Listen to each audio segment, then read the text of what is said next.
I try not to think about it a lot, how serious it really was. You know, if that boat hadn't come along when it did, the doctors told me, they said I was lucky enough to be alive as in the state that they found me. So if they said, you know, and never mind another half an hour in that water, it was just, you know, yeah.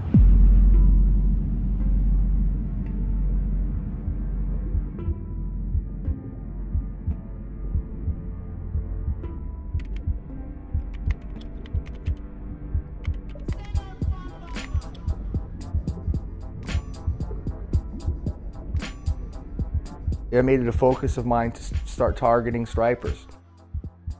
And I spoke to the owner of the shop and talked about strategy. He told me where to go and told me, he said, I recommend getting a depth finder. You want to find where things drop off, things like that. I have a chart that an old gentleman gave me. We opened the charts up and he said, you got to keep on going. He said, you're not far enough. He said, just keep going, just keep going. So we thought nothing of it, didn't think anything of the dangers of keeping on going. It was just, the focus was just to keep going, to find that 40 feet of water where that drop off was, because that's where the stripers were at the time. I went directly to the boat launch and I set off. And I just put my head down and I was just paddling.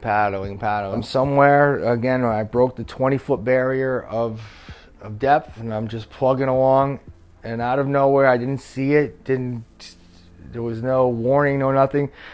A big wave came from the side and rolled me over.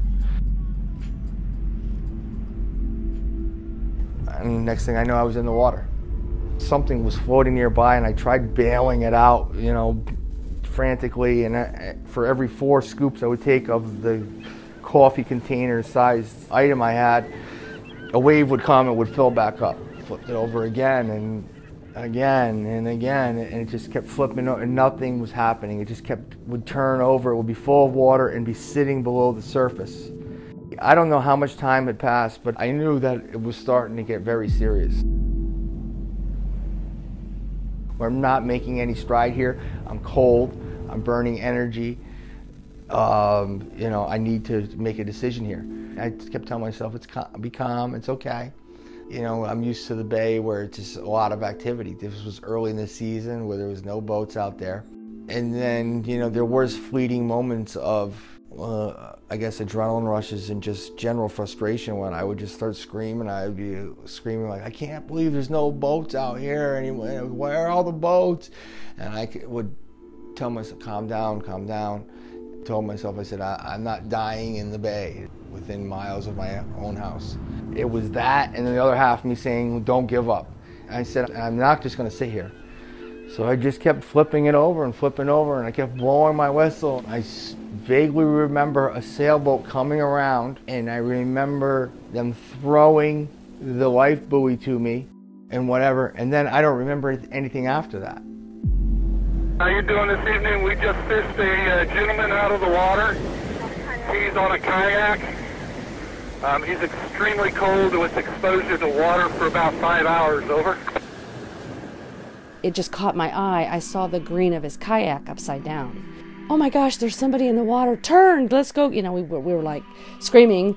So we turned the boat really hard. The thing that struck me was he's in the water waving his arms, and just that motion and seeing that through the binoculars, holy moly, this guy's waving his arms just like they say you're supposed to. Mayday, mayday, mayday, this is sailing vessel our Diamond. And about that time I'd, you know, set the radio aside and turned around, and Sean's still in the water holding on to the ladder. Essentially grabbed him under the armpits and just lifted him up. Had him kneeling on the back of the boat. It's quite small back here. We heard that distress call come in from the sailboat, and they were asking for assistance from the Coast Guard to get a kayaker in the shore quickly because they had just pulled him from the water and he was hypothermic. I looked up and there was only 2 other boats out there, and there was only 1 sailboat at the mouth of the South River. So I said, Mark, we're not fishing tonight. It took all of us to get him on the boat, and he was very lethargic, couldn't move. Mark and I knew we needed to get him dry. He still had his life jacket on, blue jeans, t-shirt, got his wet clothes off, put a dry sweatshirt on him, kept saying, I'm cold. So it's kind of just weird being on top of somebody that you never met and you're like trying to keep him alive, and he's and then all of a sudden it'll just was nothing. And you're like, oh my God. I mean, you know how cold he's purple and like a color you'd never seen on a human before, you know. It's like he's all crunched up and stiff, and it was pretty intense to me.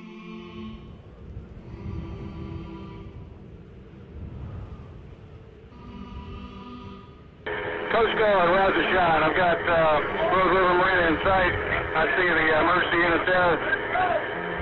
Individual is conscious. He's in and out. He's in bad shape. He's going to need some attention. If they didn't find him when they did, once that sun, you know, gets behind the trees, I don't think they would have ever seen him. He would have hit shore eventually, but in 47-degree water, I don't think he had another 15 minutes in him. I know I made a mistake by underestimating that kayak, and that it wasn't the correct vessel to be taking out on this bay, that it was more a recreational kayak. It should have been an inshore kayak. It was an open hull style that when rolled over, it could have filled with water. I did not make any preparations to think of what could have happened if doing so. I just always assumed if it flipped over, I could flip it back over. I never thought about it filling up with water. That's the mistake that I feel that I made on my behalf, was, you know, I underestimated the vessel itself. I feel very lucky.